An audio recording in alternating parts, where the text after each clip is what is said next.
Il est 20 h à Conakry. Mesdames et messieurs, bonsoir et bienvenue dans cette nouvelle édition sur Évasion Guinée. À la une de l'actualité, les travaux physiques du méga projet Backbone National ont démarré le week-end dernier à Dubrika. Ce projet qui couvrira toute la Guinée va révolutionner le secteur de la communication. 2 morts et plusieurs dégâts matériels, c'est le bilan provisoire des grandes pluies qui s'abattent sur Conakry depuis 5 jours. Notre reporter Fali Guilavogi a sillonné quelques quartiers de la capitale guinéenne à suivre dans ce Eva Info.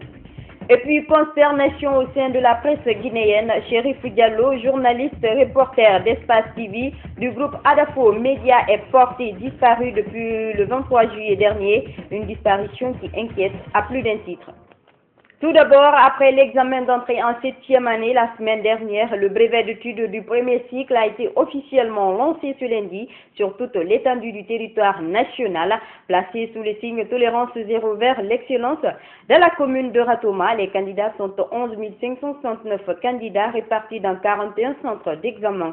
Là-bas, c'est le ministre de l'Industrie qui a procédé au lancement des premières épreuves. Nenom Balé. Dans la société actuelle, très souvent les amitiés se tissent en fonction des intérêts et de l'appartenance sociale. Qu'en pensez-vous? Ceci est le sujet de la première épreuve du BEPC de cette année. Il s'agit de la rédaction. Après les tout-petits de la 6e année, ce lundi très tôt, les premières épreuves du BEPC ont été lancées sur toute l'étendue du territoire national. Dans la commune de Ratoma, ils sont 11 589 candidats répartis dans 41 centres qui feront face à cet examen. Le groupe scolaire Amadou Silla a servi de cadre au lancement des épreuves dans cette commune. Dans ce centre, le nombre de candidats est de 293, dont 124 filles. Le ministre de l'Industrie qui a procédé au lancement s'adresse aux candidats. Ce qui est important, c'est de rester concentré et vous occuper de l'objectif essentiel pour lequel vous faites l'examen, à savoir travailler pour avoir le brevet. Après le brevet, c'est d'autres possibilités qui s'ouvrent à vous. Donc battez-vous pour avoir vraiment cet examen-là, qui est un examen important, qui va forger et fixer votre avenir. Donc courage à tout le monde et bonne chance. Sur ce, les candidats du brevet affirment être prêts à affronter les épreuves, même si cela n'a pas été facile cette année. Je suis prêt pour faire le BEPC. Et mes amis aussi sont prêts pour faire le BEPC encore. On a terminé les programmes, tous les programmes. Oui, je suis prête pour faire le brevet. On a terminé le programme. Nous sommes à 98%. Nous avons souffert cette année à cause du virus Ebola. Je souhaite aussi à mes amis bonne chance à nous tous. À la question de savoir pourquoi une trentaine de candidats ont été recalés cette année, le directeur communal de l'éducation de Ratoma explique. Il n'y a pas eu de document rejeté pour les candidats. Les candidats dont eu des dossiers rejetés, c'était des candidats anormaux. Pour être candidat au brevet, il faut avoir l'admission à l'examen d'entrée en 7e année. Si vous n'avez pas l'examen d'entrée en 7e année, vous ne pouvez pas être candidat. C'est ce qui est fait. Les autorités restent fermes sur l'interdiction formelle des téléphones dans les différents centres d'examen. Dans la commune de Dixine, 28 086 candidats sont répartis en 8 centres, dont un centre franco-arabe sont au rendez-vous pour affronter cet examen. Au centre amical Cabral de la Minière, le signe tolérance zéro semble être respecté. Bernard Koundounou. C'est par l'épreuve de rédaction que le brevet d'études du premier cycle a été lancé ce lundi sur toute l'étendue du territoire national.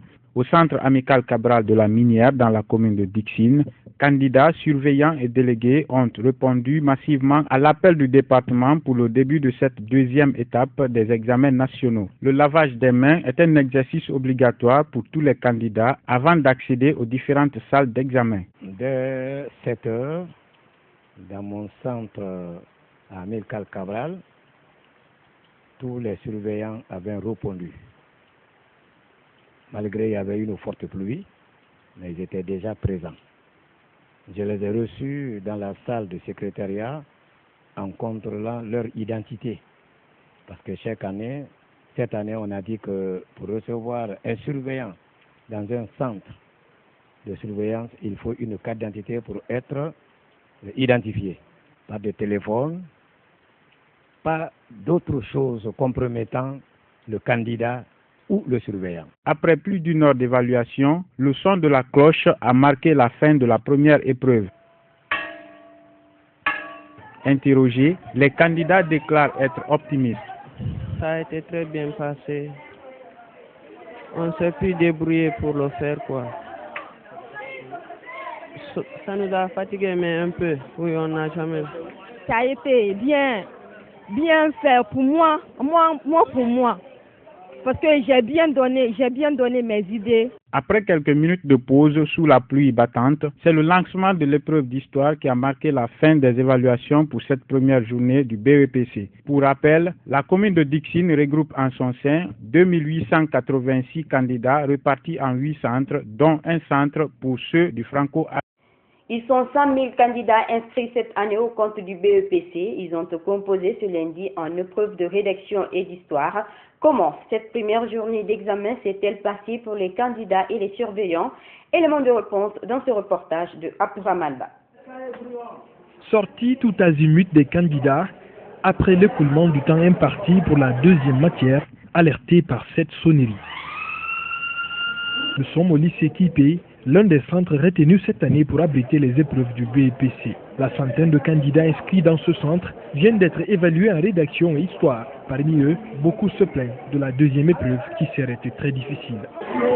Sur certaines parties, je suis sûr que je peux avoir des notes. En rédaction au moins, mais en histoire, ça reste un peu bouleversé avec moi. L'épreuve de rédaction, c'était très facile pour moi, j'avais bien fait. Mais l'histoire, sur la deuxième question, là, je n'ai plus rien fait. On m'avait tué là-bas parce que c'était un peu difficile. Autre plainte, la sévérité de la surveillance. Comme on peut le constater dans cette salle où les deux surveillants sont arrêtés entre les rangées avec la plus grande vigilance.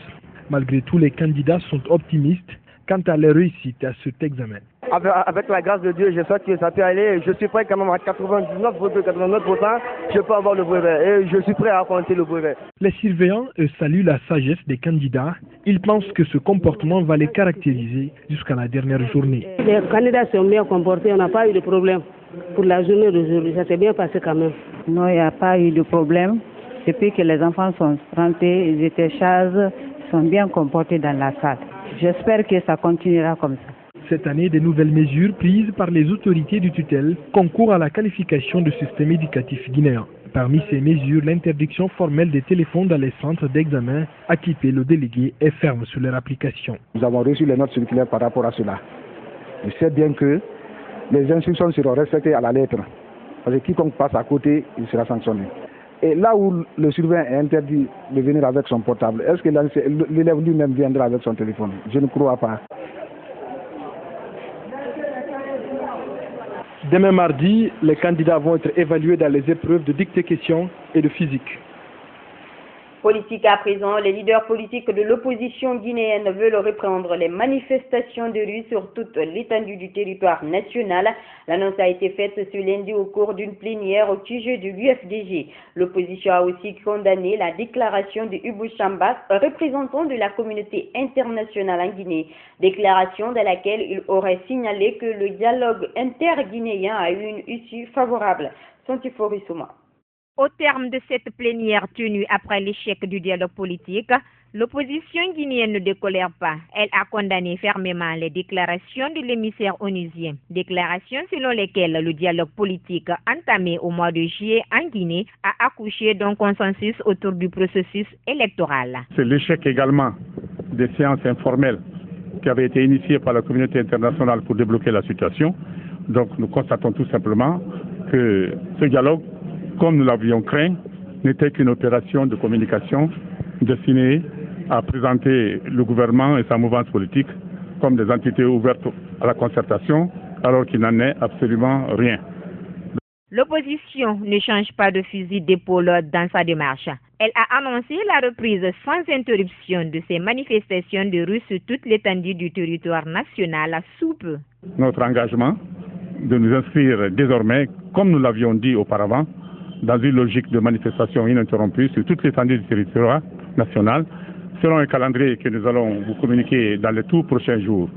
Nous avons également déploré le fait que M. Ibn Chambas, le représentant du secrétaire général des Nations Unies en Afrique de l'Ouest, soit parti à une des sessions des Nations Unies faire une déclaration, présenter un rapport dans lequel il est indiqué que tout va bien, que le dialogue s'est bien passé, qu'il y a eu des accords et qu'il y a qu'un ou deux points qui restent encore ouverts, alors que nous savons que ce dialogue a fait l'objet d'un échec total. La recomposition de la CENI, cette délégation spéciale et le fichier électoral sont pour l'heure 3 questions qui divisent les acteurs du processus électoral, notamment l'opposition et la majorité présidentielle. Dans cette édition également, le président de la République a officiellement lancé les travaux physiques du méga-projet Backbone national à fibre optique dans la préfecture de Dubrika. Ces travaux seront exécutés par l'entreprise chinoise Huawei sur une distance de 4000 km et le projet va couvrir toute l'étendue du territoire national et va permettre de révolutionner le secteur de la communication et de créer des milliers d'emplois en Guinée. Maurice Sidibé. Le chef de l'État lance officiellement ici à Dubrika les travaux physiques du méga-projet le Backbone national à fibre optique. La Guinée est le seul et premier pays au sud du Sahara à déployer un tel projet de fibre optique sur une distance de 4000 km. L'honneur a été donné à Dubrika que ce soit le premier magistrat de ce pays qui pose ce câble à la sortie de la préfecture. L'avantage, chaque fois qu'on arrive dans une grosse agglomération, une grande ville, nous allons activer la fibre pour permettre déjà à cette population locale de bénéficier des avantages de la fibre. En dehors du territoire guinéen, les pays limitrophes, n'est-ce pas, attendent l'arrivée de ce câble sur ces derniers kilomètres de bénéficier des avantages, n'est-ce pas, de cette fibre. Aussi, il faut retenir que c'est la Guinée, le premier pays au-dessus du Sahara, qui a eu le courage de déployer la fibre sur une distance de 4000 km. Il y a eu des pays qui l'ont essayé, mais tenez-vous bien, ils n'ont pas dépassé les 1500. Ce projet, aux yeux du père de la nation, va révolutionner le domaine de la communication et de propulser le développement dans tous les autres secteurs. Grâce à la fibre optique et de nouvelles technologies, nous allons révolutionner entièrement tout notre système d'éducation, de santé, etc. Nous allons signer des accords avec les universités en France, en Chine, aux États-Unis, etc. Ce qui veut dire que nos étudiants pourront suivre le cours en même temps que les étudiants de Lyon, de Washington, de New York ou de Pékin. Parce que ceux qui vont enseigner là-bas aux étudiants, c'est même cours grâce à l'Internet et aux nouvelles technologies, nos étudiants pourront suivre les mêmes cours en même temps. Les 4000 km de fibres optiques qui sont en phase d'être réalisés ne suffiront pas selon le président de la République. Donc la couverture va s'étendre sur toutes les localités du pays. La fibre optique, nous allons faire 4000 km. Mais 4000 km, c'est ce que Huawei va faire. Mais ces 4000 km ne suffiront pas. Le gouvernement sera tenu et obligé de faire la connexion entre la fibre optique et les différents villages. Si nos jeunes dans les villages ont les mêmes avantages que les villes, si l'économie se développe dans les villages, ils n'auront plus besoin d'abandonner pour venir dans les villes et créer des bidonvilles comme nous voyons se développer en Afrique. Avec un coût de financement de 238 millions de dollars américains, le projet va créer 20 000 emplois et la fin des travaux est prévue en 2017. Il faut dire que la réalisation de ce projet de backbone national va permettre aussi de mettre un système de transport des voix, des données et des images de façon excessivement fiable. L'État, à son tour, va engranger énormément de recettes. Suivez Sanoussi Dabo, directeur général adjoint de la même société au micro de Maurice Sidibé. Les banques, les opérateurs de diffusion, comme vous par exemple, n'est-ce pas? Donc c'est de mettre à votre disposition une infrastructure mutualisée pour le transport de la voix, des données et de la data. Je vous donne un exemple qui peut vous intéresser. Vous savez que dans quelques années, la Guinée va organiser la Coupe d'Afrique des Nations, n'est-ce pas? Avec une caméra IP, vous êtes capable de transmettre, n'est-ce pas, Évasion TV par exemple, pour ne pas leur faire de la publicité, mais, ou la RTG, vous serez capable de diffuser en direct ces événements avec un débit vraiment soutenable. Une fois que le backbone sera terminé, je peux vous assurer en tant que financier et en tant qu'ancien secrétaire général du budget que ce sera l'une des régies les plus importantes, comme la douane, comme les impôts. Tous les opérateurs de téléphonie, ou que ce soit d'autres fournisseurs d'accès Internet, ou que ce soit d'autres institutions bancaires ou autres, viendront se connecter et paieront à la fin du mois ou du trimestre la redevance, c'est-à-dire la consommation. C'est comme si on facturait l'eau, la seigle aux clients, ou on facturait l'électricité aux clients. Donc, les principaux clients de la SOGEP seront les principaux opérateurs de téléphonie, les fournisseurs d'accès Internet. L'information, c'est aussi la mutuelle financière des femmes africaines MUFA en abrégé pour la commune de Ratoma qui a été officiellement lancée ce lundi à Conakry, une institution de microfinance qui se fixe comme objectif principal de vaincre la pauvreté. C'est le président de la République qui a présidé cette cérémonie de lancement. Kerno Falilou Diallo. La MUFA Ratoma est une microbanque de développement rural du modèle MC2 promu et développé par Dr Paul Fokam et soutenu par le groupe Afriland First Bank. C'est une association de secours mutuel qui vise le développement rural par l'amélioration des conditions socio-économiques de ses membres. L'objectif, c'est vraiment aider les femmes. Vous savez que le professeur Alpha Condé a dit que sa priorité, c'est les femmes et les jeunes. Et les MUFA, c'est fait pour ça. Les MCD, c'est fait pour les jeunes et les femmes à l'intérieur du pays. Donc je voudrais que toutes les femmes en profitent. La procédure d'adhésion au sein de la MUFA Ratoma est très simple. Et avec de faibles moyens, l'on est actionnaire de la microbanque au profit considérable. Ici, on les reçoit et avec 160 000, elles ouvrent leur compte. Et chaque femme qui vient ouvrir un compte est automatiquement actionnaire. Donc vous voyez, c'est pour les aider. Les bénéfices seront partagés entre elles et nous. Et le taux de remboursement est très bas. Présidant cette cérémonie officielle de lancement, le président de la République a souligné l'objectif de cette initiative. Pour ce faire, il faut nécessairement une formation. Puis, Alpha Condé a félicité cette MUFA Ratoma tout en la souhaitant bonne chance. L'objectif que nous visons, c'est d'aider les femmes les plus pauvres et les jeunes les plus pauvres à sortir de leur situation de pauvreté. Mais pour cela, il faut que la personne elle-même ait la volonté, c'est-à-dire ait la conviction qu'elle peut sortir de la pauvreté. En ce qu'elle a la volonté, alors à ce moment, on peut l'accompagner. Mais s'il n'y a pas cette volonté personnelle, cette envie de sortir vraiment de la pauvreté sera extrêmement difficile. Il est donc important que nous commençons d'abord par l'éducation de nos sœurs, de nos enfants, afin qu'ils comprennent bien le MUFA. Les sœurs donnent bonne chance à la MUFA de Ratoma.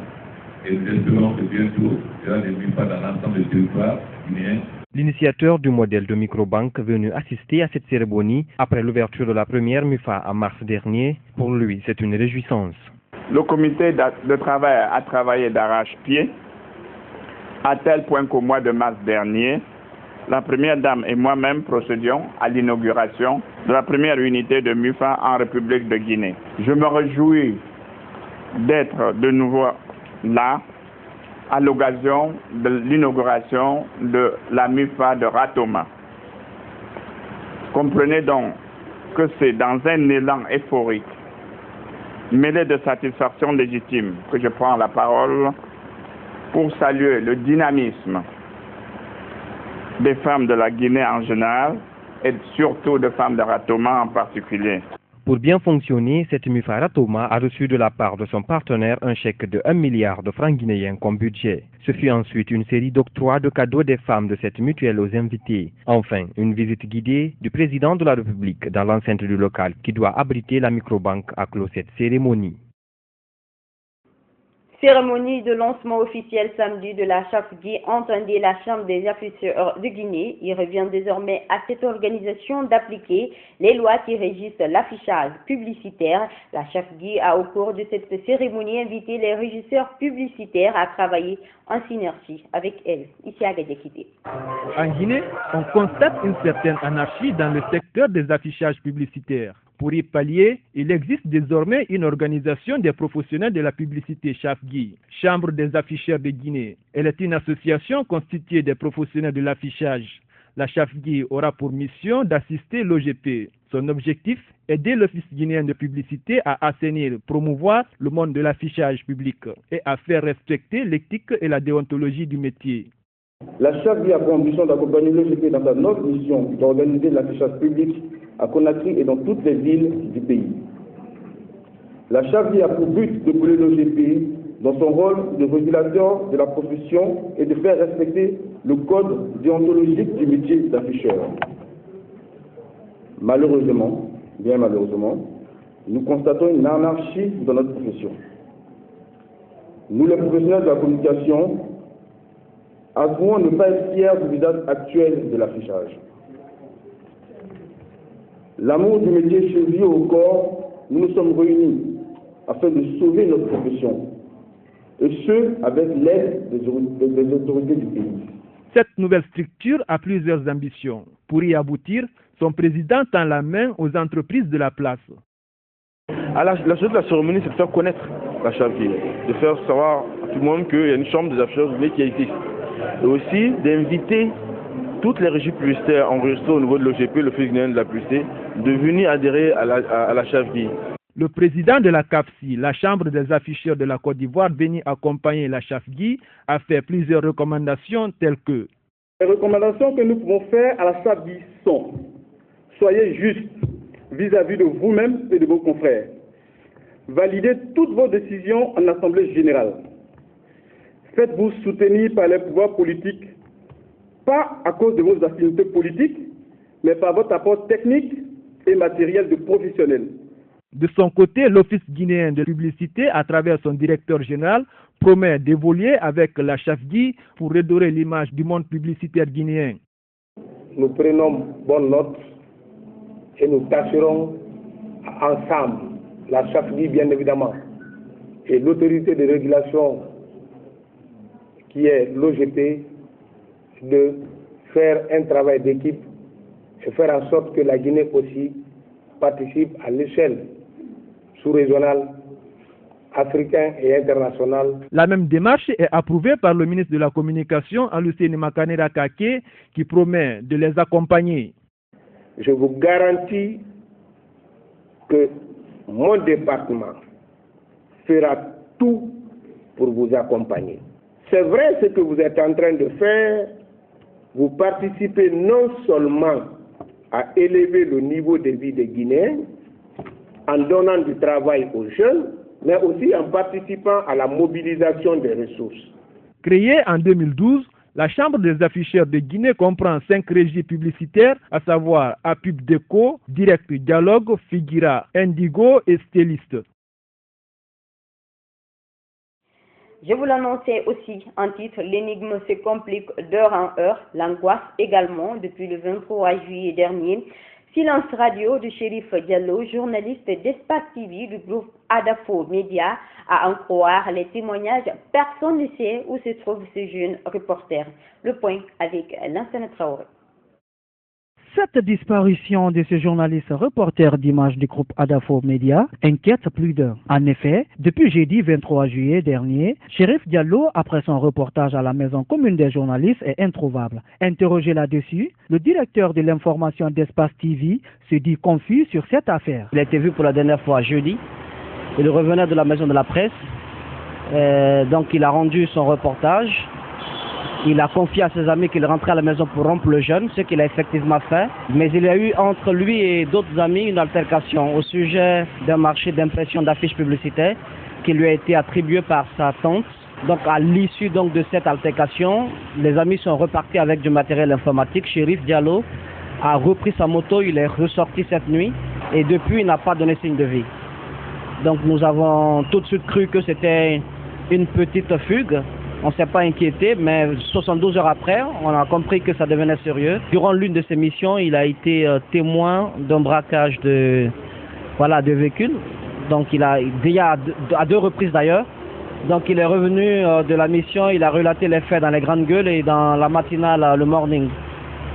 On ne peut pas dire à 100% que c'est lié forcément à cela. Hormis ces spéculations, la direction d'Espace TV a entamé des démarches auprès des autorités en charge de la sécurité pour tirer au clair cette énigme. Nous avons donc fait une déclaration à la brigade de recherche de Képé qui a tout de suite commencé les enquêtes. On a saisi également la police à travers le commissaire Kassé et la gendarmerie avec le général Baldé.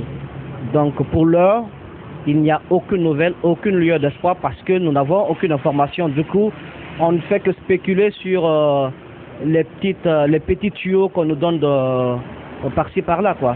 Cela fait déjà 5 jours que Chérif Diallo est sans nouvelles. Une disparition qui inquiète toute la classe médiatique. Est-ce un kidnapping? Est-ce une fugue? Ou encore y a-t-il anguille sous roche? Pour l'heure, pas de piste probante. Autre titre de cette édition, depuis 5 jours, les habitants de Conakry font face aux inondations. Les fortes pluies qui s'abattent sur la capitale guinéenne ont provoqué samedi et dimanche la mort de 2 citoyens à Kipé et à Kaporo. Dans la commune de Ratoma, certaines habitations sont quasi inaccessibles, de même que les rues jonchées de tas d'immondices. Mfalidi Lavoti pour le reportage. Cela fait 5 jours que les habitants de la capitale guinéenne ont les pieds dans l'eau. Les grandes pluies ont causé assez de dommages à Kaporo, Képé, Lambangui, Amdallah et le centre-ville Kaloum.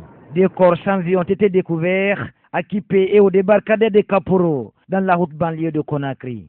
Le tronçon Kaporo-Kipé jusqu'à Amdallah est impraticable par endroits. Dans les marchés, les activités tournent au ralenti. Regardez mon jeune frère, il est en train de pousser l'eau là depuis le matin. Depuis 7 heures du matin, on est là. Est-ce que vous voyez? Nous sommes venus, nous avons trouvé l'eau ici abondamment. Est-ce que vous voyez? Donc vous avez vu mes chaussures? J'ai même perdu mes chaussures. Vous avez vu? Je ne sais pas si c'est les fossés qui sont bloqués là-bas. C'est le même scénario à Amdallah, dans la commune de Ratoma. Des tas d'immondices jonchent les artères et empêchent les voitures de circuler. Plusieurs bâtiments ont cédé sous la pression des vagues d'eau, faute de caniveau. Il faut que l'État nous aide. Regardez, il n'y a pas de fossé. S'il y avait des fossés suffisants, franchement, l'eau n'allait pas agir comme ça. J'appelle non seulement le gouverneur, en plus, nous qui sommes là, de ne pas bloquer la route, de ne pas mettre les saletés dans les fossés. Si rien n'est fait pour y remédier, les prochaines précipitations pourraient causer assez de dommages, selon certains spécialistes.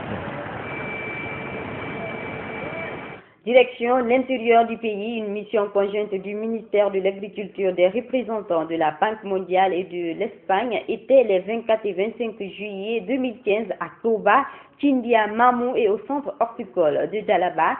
C'était pour constater les réalisations du PEVAPA 2 financier à hauteur de 20 millions de dollars pour la période 2012-2015, un don de l'ambassade d'Espagne pour la réhabilitation de certaines infrastructures et des apports en rentrant de retour de ce périple.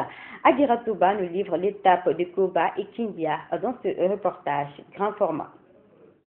Sans eau, point de bonne culture, d'où la réhabilitation en 2014 par le PEVAPA 2 de ce vieux barrage de Koba né en 1972. Une réhabilitation qui permet de nos jours à plus de 2000 paysans de Koba et environ d'exploiter 1800 hectares pour la riziculture et le maraîchage. L'impact de ça, c'est pour, n'est-ce pas, permettre la bonne gestion de l'eau au niveau du périmètre. Auparavant, il y avait des problèmes. Ça a une influence sur le calendrier agricole. Lorsqu'il y a trop d'eau, on ne peut pas répliquer à temps. Et ça joue aussi sur le rendement. Avant, c'était 1400. Présentement, c'est 2800 qui travaillent dans le périmètre. Et ils font non seulement le maraîchage et le riz. Ils peuvent aller dans les 3 tonnes, 400, 500 comme ça. Outre les barrages, le deuxième programme d'urgence d'appui à la productivité agricole a aussi réhabilité certains centres comme celui en charge de la formation et du transfert de technologie de Bamban à Kindia. Avec une capacité d'accueil d'une quarantaine de stagiaires venant des écoles nationales d'agriculture et d'élevage, ce centre sert aussi à l'expérimentation et à la multiplication des semences. On a vu les différentes techniques culturelles du défrichement jusqu'à la récolte. On a pu réaliser un casier de 800 mètres carrés de défrichement jusqu'à la récolte. On a eu un peu de rendement. Il y a des difficultés telles que le déplacement et autres, parce qu'on n'est pas pris d'abord en charge. Pour plus d'adéquation entre la formation dans les NAE et les besoins du marché de l'emploi, une complémentarité entre les départements de l'agriculture et de l'enseignement technique est indispensable. Notre secteur agricole, aussi bien dans l'accompagnement que les acteurs, tout est vieillissant. Il y a vraiment urgence à former cette relève-là, mais de façon professionnelle et en adéquation avec les besoins de la nouvelle agriculture. Et faire en sorte que les jeunes qui vont sortir d'ici pensent que être dans l'agriculture, c'est un véritable métier. Le ministère de l'Agriculture est vraiment le département technique qui fait que nos écoles arrivent à sortir et à améliorer la qualité de l'enseignement et aller jusqu'au bout des projets qu'ils initient pour faire de telle sorte que les élèves intègrent les différents circuits de production au niveau agricole et qu'ils soient vraiment les acteurs du développement à travers l'agriculture. Le centre de Bamban appuie aussi les femmes dans la transformation des produits agricoles. Malgré la fin du PUAPA 2, la direction du centre devrait être en mesure de pérenniser les acquis. C'est quelque chose-là, nous allons multiplier pour ne pas que ce centre-là retombe dans la léthargie d'hier. De leur côté, les bailleurs de fonds satisfaits par les efforts fournis ont réitéré leur soutien. J'avoue que très positif jusqu'à présent, même s'il y a encore des choses à améliorer, mais je crois que l'appropriation est faite. Ce que nous avons vu nous a donné satisfaction et nous motive davantage à redoubler d'efforts, à apporter l'assistance technique et financière que la banque pourrait apporter au gouvernement pour l'aider à accomplir sa mission. Des bailleurs de fonds qui souhaitent l'amélioration de la productivité et l'entretien des infrastructures par les bénéficiaires. Mesdames et messieurs, c'est la fin de cette édition d'information à tous. Merci de l'avoir suivi. L'info continue sur notre site web www.groupeevasionguinée.info. Bonsoir à tous.